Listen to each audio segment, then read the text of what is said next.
Hello and welcome to Conversations about Language Teaching. I'm your co-host, Dr. Reed Riggs, he, him. And I am Dr. Diane Neubauer, she, her. Welcome back. We have an episode that we are going to base around a question sent in by a thoughtful listener. And they have a question about particularly vocabulary learning. And I think, Reed, let's read a little bit of that. Sure. I'm also a fellow Chinese teacher, so Yeah. a little shout out to other Chinese teachers who are listening. Yeah. Okay, so this is from, should I say first name? Maybe just first name. Okay, this is from Linus. Hello, Linus. Dr. Diane Neubauer and Dr. Riggs. My name is Linus. I teach Chinese language courses at private high school. Please. Hmm? What's that? A place. A place? I Okay. just wanted to, keep him anonymous. All right, I'll keep it anonymous. Okay. In the United States. I really enjoy your podcast, listening to it often. I've been practicing CI teaching, that's comprehensible input-based teaching. Cold character reading, thank you for your insights to this, Dr. Diane Neubauer. And TPRS storytelling / picture talk for a few years now to great success. Our school is also big on problem-based learning, and I've done my best to incorporate problem-based scenarios in our formative and summative assessments. Since our school is relatively small, I am the only one in our Chinese program, and I've been given the sole duty of designing our program's curriculum. If you have the time, I was wondering if you both had any thoughts on a dilemma that's been following me for some time now. Now, he has a too long didn't read at the bottom. Actually, this That's is, true. what's that? I see that now. Yes, it's bold at the bottom of the paragraph there. You think I should But read that, yeah, or I don't mind reading um, this? It's not much actually to read. Let's do it. I think, Read it. yeah, Okay. I do my best to shelter vocabulary and provide lots of grammar structures for the students to listen to and use in conversation. Still, I'm unsure how to and when to introduce vocabulary to students. I'm skeptical of the traditional now we do the restaurant unit, now we do the music unit sort of approach. It all feels like a bit of a content dump. This is italics here. How in depth should I go? Do I simply plop one big list on students at the beginning of the course or go in more piecemeal? These are more so just thoughts that enter my brain when I come back to this topic. Sometimes I think to myself, why not just cycle through scenarios and topics at each level and simply raise the complexity as students progress? But then at the same time, I worry that students will lose interest if they don't get their in-depth music unit or physical appearance unit. As I'm sure you're both well aware, students come into the classroom with prior experience and preconceived notions about how language units should feel. TLDR, how do you generally handle vocabulary with students? Do you organize vocabulary and units by topic, i.e. music at the restaurant, at the store, or some other way? Do you have any general tips on designing vocabulary from a curricular point of view? And then he says, perhaps this could be a future podcast topic. As a fellow Chinese language instructor and fan of the podcast, I'm sure looking forward to the next episode. Oh, well, that is the next yeah. episode. Thanks, Linus. Yeah, thanks, Linus. And here we are. Yeah. Yeah, Okay. so we like this question and love the thoughtfulness behind it. And I think it is a perpetual thing, like how one, we've talked a lot about like focusing in on communication and letting language ride the tails of the communicative need.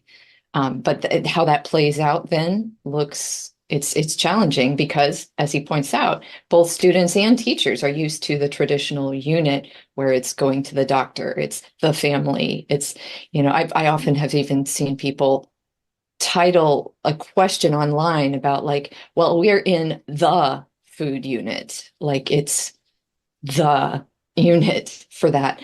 And so it's really embedded in the language teaching mentality, I think, to have these kinds of semantic sets of words grouped.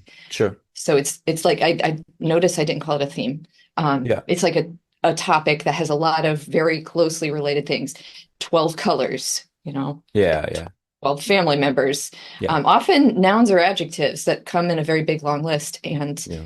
end up, minimal context for them. It's more like, plug in this word, all the hobbies, 20 hobbies, Yeah. plug in Yeah. there to this one or two kinds of sentences or Yeah. questions. And there is actually research on that teaching those groups of vocabulary together is not as memorable for students as doing a true thematic unit. So having some kind of coherent reason to have these words fall together, Yeah. but more like a story or a task goal or something that you're headed towards that makes them hold together coherently without just being a set of related, Yeah. almost semi-synonyms.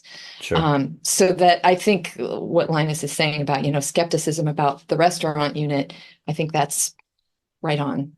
And Um, the research that I had read about that, we'll link to it. It's from a book called Vocabulary Myths by Keith Folse, Folse. It's a short little book. It's a sum up of research, and he gives some lovely little anecdotes throughout. But one of his big points is like rethinking how we prioritize vocabulary learning and teaching is important to do. yeah. I have a lot to say about this, and I'm not sure where to Yeah. begin. Let's start with the unit. Let's start with the big context, because that'll make the rest of it make more sense. Um, so I teach in an IB school, and we have our middle year program, grades 6 through 10, and I teach middle year, we call it MYP. MYP 4 and 5 are my first two year levels, grades 9 and 10, and then we go up to DP, the diploma program, grades 11 and 12. I don't want to bring in DP into this because that's just 2 years of intense test preparation, and it is thematically organized, but the students are like, why are we going so fast? And why is this? It's like, it's because you're preparing for a test. Like, so I don't want to bring that IB into is a big this. deal. IB is a big deal, and it's kind of like having like all of your courses be AP courses. Like it's just really intense. And so I'm going to put that aside and just talk about the MYP. For MYP, we have each year should only be 3 or 4 units in a year. Those are big units then. They're really long. And Yeah. so, for example, my Hanfu unit, my Chinese historical clothing unit, it's not it's not organized around vocabulary. Like nothing I personally do is organized around language forms. And one of the reasons I keep that out of the plan is because I see it as a default attractor state for language everybody, language students, language teachers, language admin, anyone who thinks of a language class, there's a typical default. I don't want to say 100% of people do this, but it feels like 100% to me that Mhm. people just naturally fall into this pit. It's just waiting for them to think, oh, language class. Great. What's your vocab and grammar? Like those are the Mhm. things that we'll be looking for.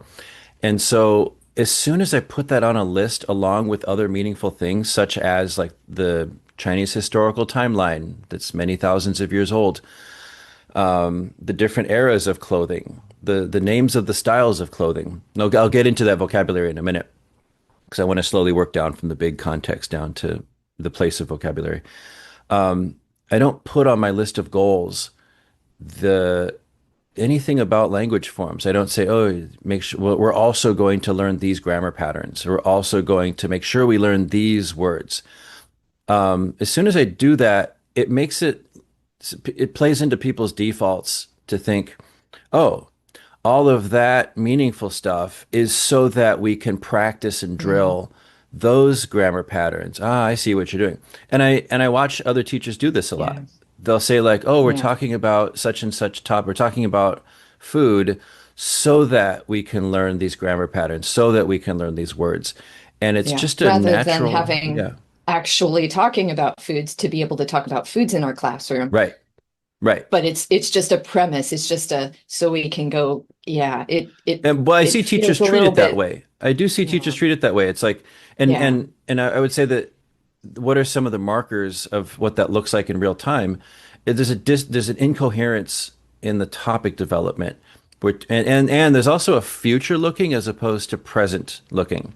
And so Yeah. instead of saying, "Oh, let's find out about these foods right now. Oh, let's find out about who likes these foods right now. Oh, let's find out about this chef in this video in this cultural place who has this really interesting story about cooking." Instead of like, now let's take some interest in the topic. It's oh, you're going to need this vocabulary at some unknown time in the future. Oh, Hmm. and when you get out in the world, you're going to need this grammar pattern.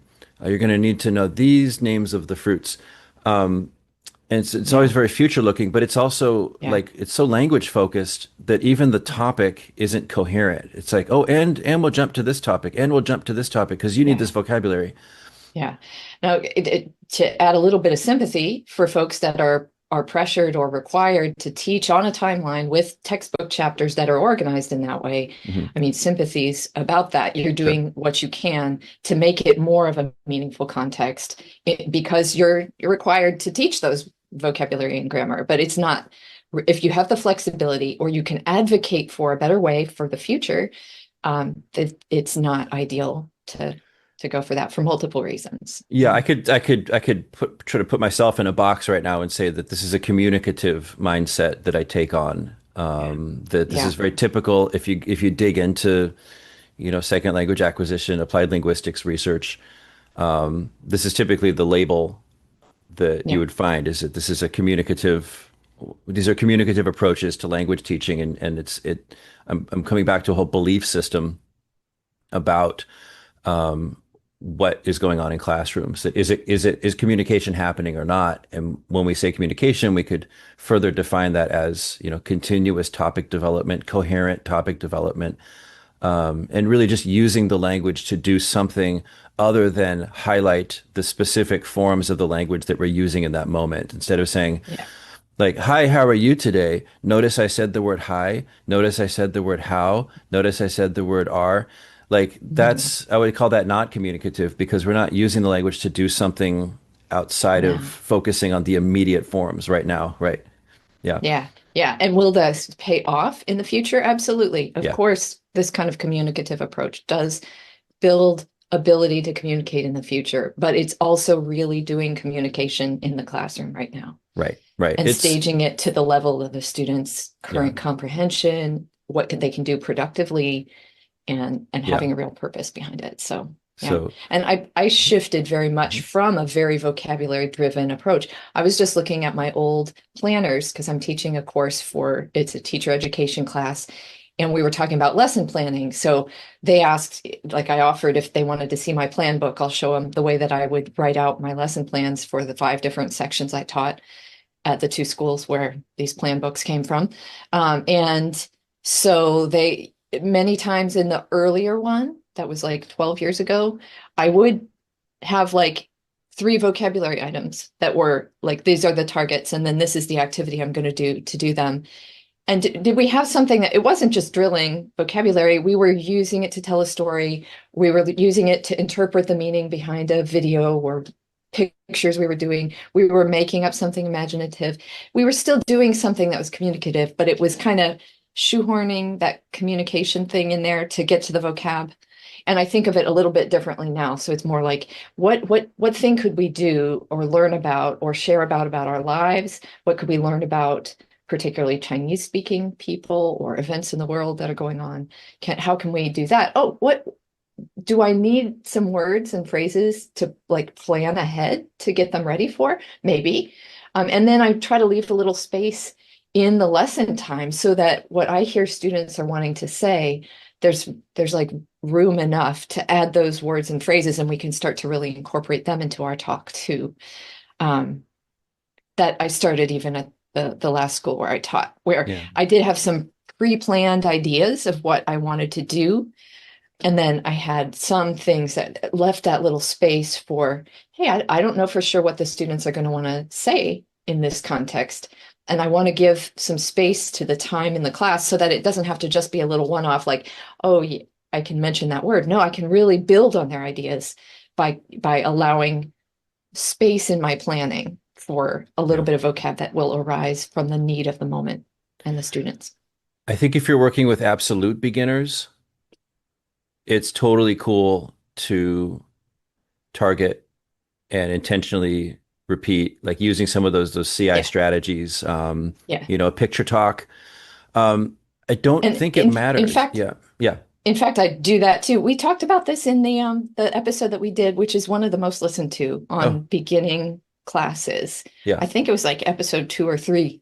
Yeah. of the whole podcast. Yeah. So that one, if that's of Okay. interest, and absolutely, I think, yeah, where you're so limited in your vocab, you really want to stick closely to high usage, like Yeah. really powerful words. And so, Sure. like Terry Waltz's Super Seven idea, Hmm. the idea The of like Sweet seven verbs 16. that are really Yeah. useful. And yeah, Mike Peto's Those aren't just Sweet seven. 16 verbs. Yeah. And thinking about their purpose, like why are they why those top high frequent verbs? Oh, and for Chinese, there's another one in the frequency dictionary. It's Dao, which is not universally across lots of languages frequent, but in Mm-hmm. Chinese, it's a super highly frequent Dao to arrive. So you, there's a couple functions to those. One is that you're going to use them in your class with your students like now and continuously. So Yeah, it's not like this is, oh, you need this out in the world. We often talk about it that way, like, oh, when you get out in the world, these are the highest frequent verbs. That's why we're teaching them now. That is also true, but there's a more local function to them is that we're going to use them now and we're never going to stop using them. It's not even for a month later mhm, in this class. It's not for next year in this right, class. It's not for like 2 weeks from now in this class. It's just right continuously now. from now forever because they're highly functional. And one of the reasons they're highly frequent is because they're also highly adaptable. Like to go, if someone were to saunter somewhere, if I'm using English for a moment, but to travel somewhere or to speed somewhere, like you can replace all of those with go. Mhm, So when you want to get general or when you want to like fall back on a word that just you just want to be comprehensible in the moment, you can fall back on these general use vocabulary words. mhm, So that's fine. I think as you continue, it's still okay to include some targets. I do this with my DP classes because I know that there's a lot of vocabulary that didn't come up naturally in the stuff that we were reading in authentic news articles and watching authentic YouTube videos, culturally relevant stuff to the unit that we were on. And so I went through those DP exams and I pulled out vocabulary and then I made little easy readers that peppered those in. So it's okay to intentionally plan for some vocabulary. I just mhm. advise against organizing everything around that Around it. vocabulary. Like Yeah. the language Or, should be the or middle, not the end. Yeah. yeah, and almost like if it may be a mind shift Yeah. in doing that is what can we do in the class now with that Yeah. rather than what am I preparing them for some other Sure. thing that's later? Like Sure. thinking like, what are we going to do with it right now? Is it Yeah. useful for that right now? So, Yeah. Yeah. And it's right. So if you have like a target vocabulary word, such as wear, like to wear some clothes, then you want to start kind of like thinking about a topic. I've done this before in presentations where, if I think we were putting together like historical topics or how to teach some history in your classes, but how to do it with target vocabulary. And so you want to sort of like iterate a little bit. I didn't use the term at that time, but now with AI, we talk about iterating a lot. yeah.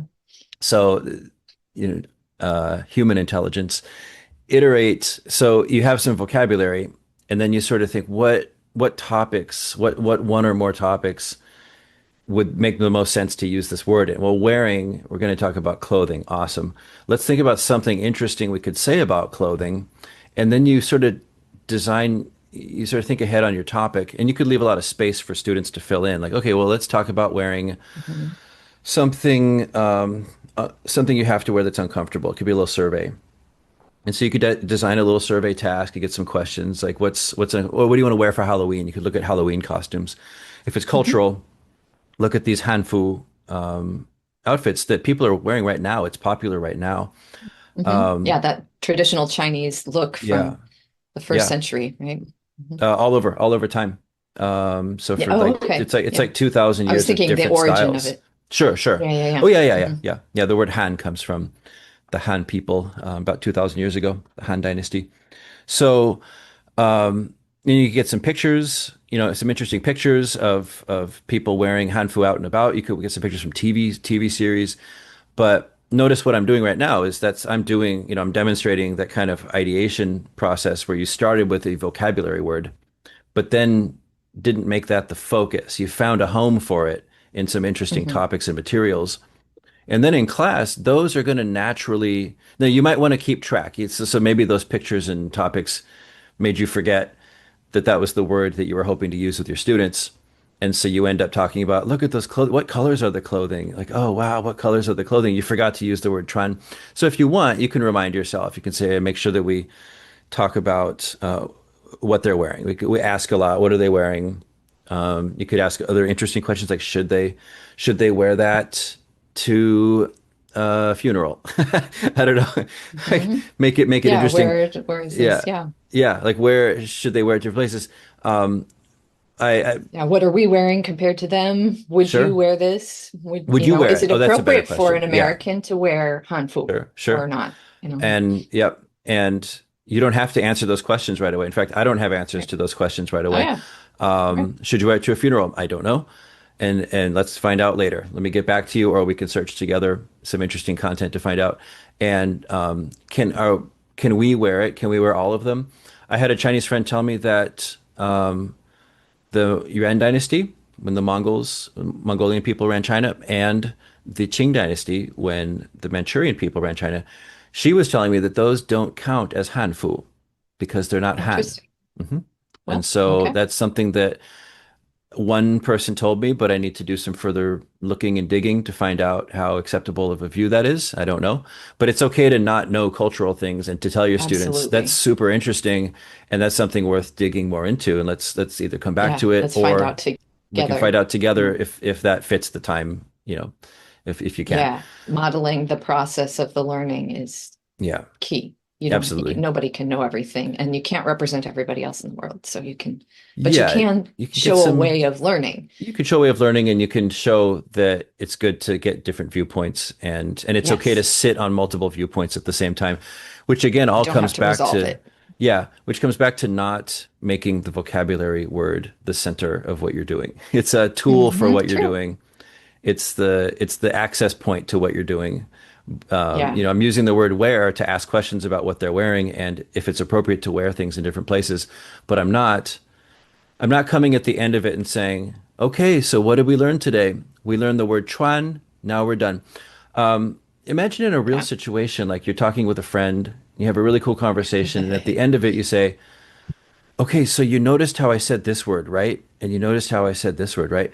Like you're putting a cap on the whole interaction that points the meaning of it all toward the semantics of a word, which people in ordinary life would say is an annoying conversation. Like now you're just arguing semantics. Hmm. Like we're not even having a conversation anymore.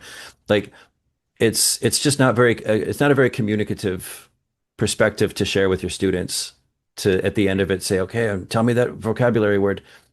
Hmm.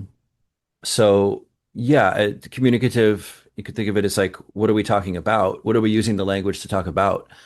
Yeah. And so I find that words just we already have enough new vocabulary coming up from the little bits of authentic like news articles that I'll have a news article. I'll say we're going to just read the title and a single sentence in it that's like the main interesting point of it, and it's something that I've already found is at in an appropriate level of vocabulary. Ideally, that recycles a lot of vocabulary they already know, Mhm. or at least contains useful vocabulary that we'll continue using in the unit.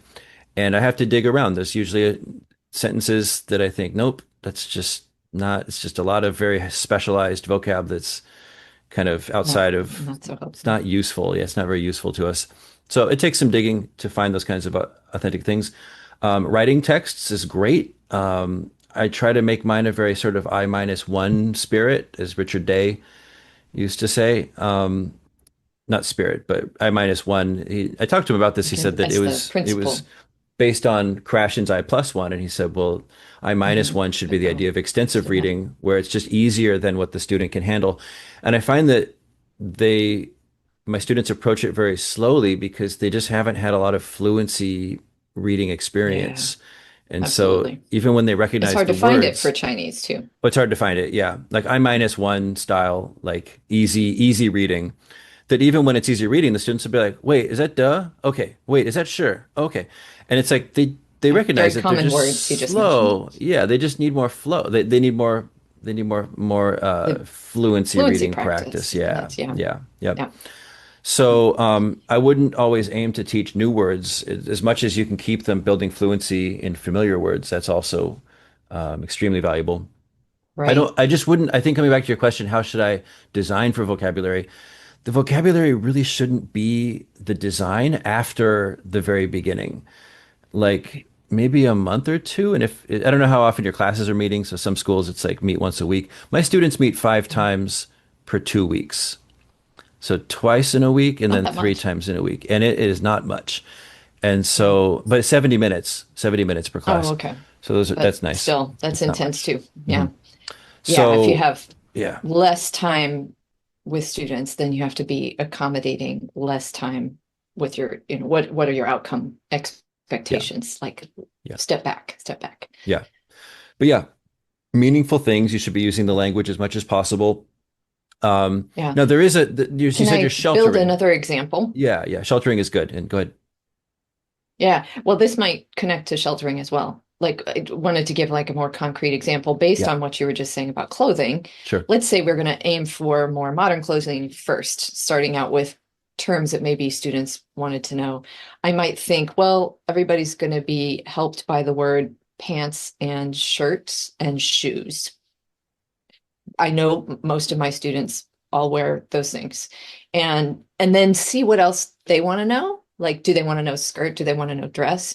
Do they need to know socks or not? If socks are important to wear, what I hear Gen Z thinks you should really wear socks with even with sandals, and that's weird to me. So that like those kinds of topics that like what's driving their interest point. So you might have a few things that are like, okay, I know I want to be able to watch this video with them and talk about the differences of clothing choice because we're going to see a video about someone wearing hanfu, the traditional style of clothing, out in the middle of Shanghai, busy business district or something. And then we're going to talk about like when do you wear special clothing? When do you wear something that's more of a costume and stuff like that? So maybe that's our aim, but we want to start with the context that they're familiar with first. So you could pick a couple of words that would be useful and then wait to see in the classroom, do you have people wearing other things that they want to be able to say the term for?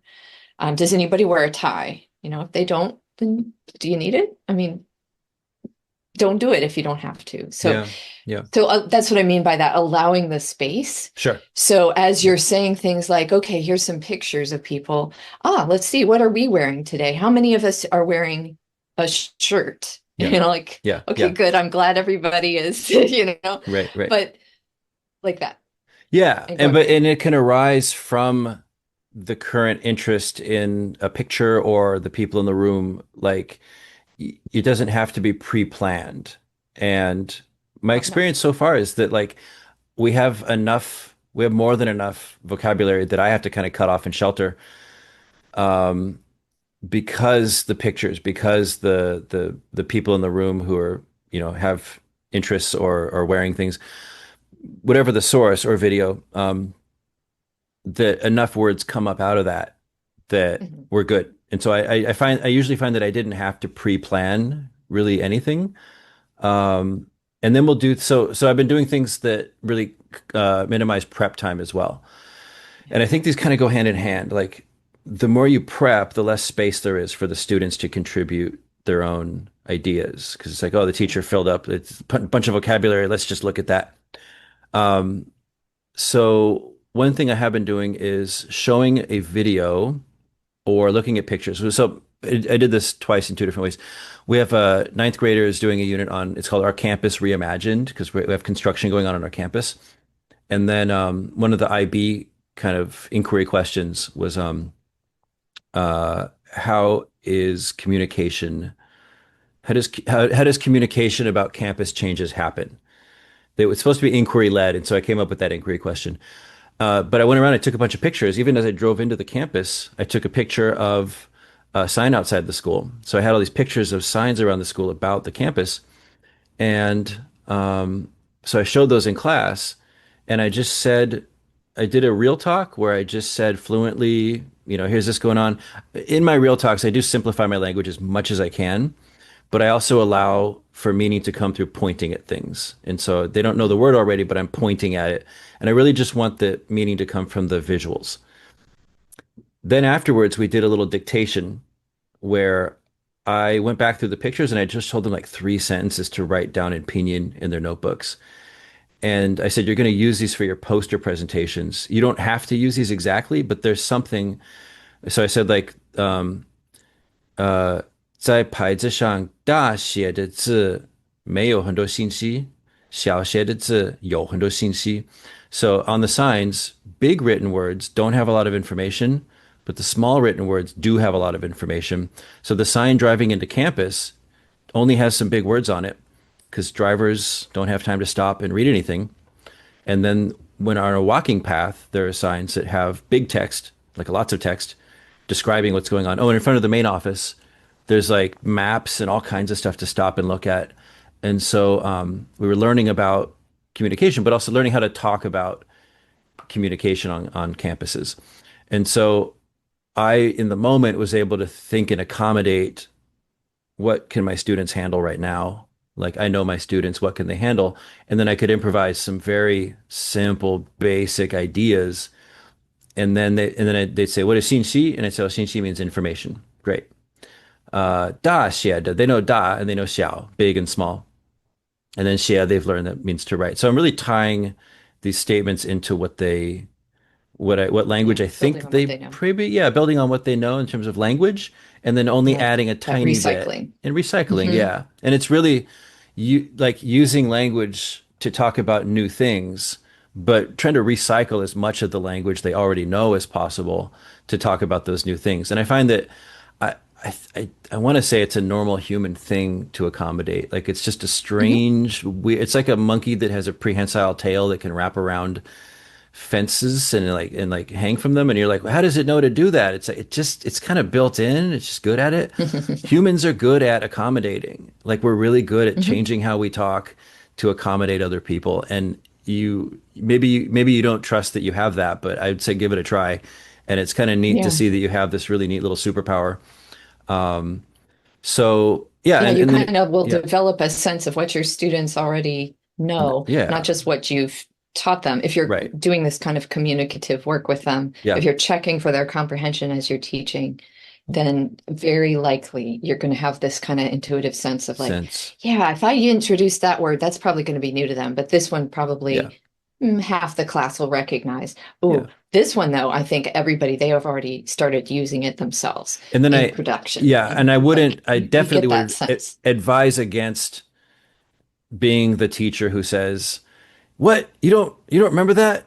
What? We've learned that before. You don't remember Uh, that?" I take every opportunity to, if they're like, "What is xiao?" And I'm like, "Oh, xiao means small." And they're like, "Oh yeah, I knew that already." It's like let the student be the one to be like, "Oh, I knew that." like, ah, yeah. But don't be the Mhm. teacher that's It's like, "Oh, never a come on, shame. how come you don't remember it?" Yeah, so just like be supportive. I'm just supportive all the time. I did it Yep. with a video too. We watched a cooking video about street food in Hong Kong, and it was all in English, a little bit of Cantonese. We just watched it for the content, and then afterwards, I told them some improvised sentences that was the same process. I was just like, okay, 这个厨师很厉害. And they're like, what is 厉害? And I'm like, oh, it means he's impressive and awesome. And it's Mhm. like, I'm choosing So that this because, chef yeah, this is, chef really is incredible. awesome. Yeah. Yeah. And so it's like, I'm thinking like, is this load reasonable? Yeah. Mhm. For these students, this load is reasonable. These are 10th Yeah. graders. So yeah, I mean that's how I handle vocabulary. I very much just let the moment make it arise. And if you have some Mhm. reason to teach vocabulary like a standardized test, then yeah, go target Yeah. some vocab. Yeah. Yeah. I have one more way that maybe you want to target too.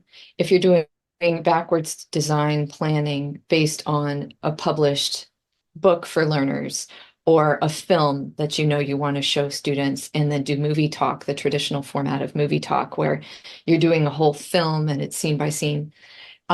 That I think you could end up doing some backwards planning that might drive some choices about, oh, I want to make sure that this word's familiar so that when we get to that either that text that's a film or that text that's a book, maybe designed for learners, like they're going to have full confidence and high comprehension at that point. Yeah. So you could teach some of it as it comes up in the book, as it comes up when you're using the film for a unit, but you can also do a little work to pre-teach it because you don't want, like you just said, you don't want to overwhelm with the heavy dump of vocabulary so that Yeah. they're like, wait a Yeah. minute, okay, what was that sentence? Like it Yeah. needs to Yeah. feel there's a level of pleasant challenge at the Sure. most as Sure. you're talking and Yeah. including new words in it. And you're giving them enough exposures to those new words then as you're bringing them in that they're going to be able to be confidently understanding them well and I then building yeah. their own productive ability. I started, yeah, we've been doing outdoor. We have our school is set in a forest, so we've been doing forest immersion activities on some days with my students. And so I've been doing a what I call long distance running dictation. And I just print out some sentences and just pinion. I started adding English underneath so that they read the pinion, but they get a better chance at meaning from seeing the English too. They have to retain Yeah. that in their head as they run for probably 10 seconds to get to me.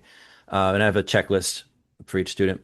So they say the sentence to me, but I started making those sentences things that will be coming up in a graded formative thing that Hmm. we will be studying together. We'll be reading it together, a news article, little video, but that way it's helping sort of pre-teach and sort of get them ready for. So, and they're never identical sentences, but they're the same topic, and they're always made up because I Yeah, just need to kind of be getting quick. I need to this write them sense. quick. But the context of the word is extremely similar to the context of the word that will be coming up. It's like the same topic, similar kinds of people we're talking about. So, yeah, words change meaning in new contexts, and so if Xiang is Yeah, going to come giving up them in one way, multiple angles on it. yeah, I don't want Xiang to then come up with a completely different Xiang to think and then Xiang to kind of want something. Like I want to make sure that its usage is being similar in the pre-teaching targeted kind of thing as it will Yeah, when it comes up later. yeah, Okay, well, I think this has cool. been a pretty good exploration of this question. Yeah, Ernest, I and we hope that didn't was get helpful. into assessment as much, but maybe that would be a topic that would be a Sure. future I thing. just So, yeah, like, if you're planning this way, then well, what? Because the traditional assessments also drive vocabulary yeah, teaching, I think. I would focus on communication in the assessment too. Right. So can they, yeah. And if you want to require that they use a certain vocab word in the assessment, you can just be aware that it usually it pulls the student's attention away from the meaningful thing. And they're like, oh, but I used the word, so I'm good, right? Mhm. It's like, Yeah. well, is it interesting? Like, did you talk about Did you something communicate interesting? Did you something? Yeah. communicate something worth communicating? Well, I have been Dr. Reed Riggs. And I'm Diane Neubauer. Thanks for listening again, and we'll see you next time. Thanks, everybody.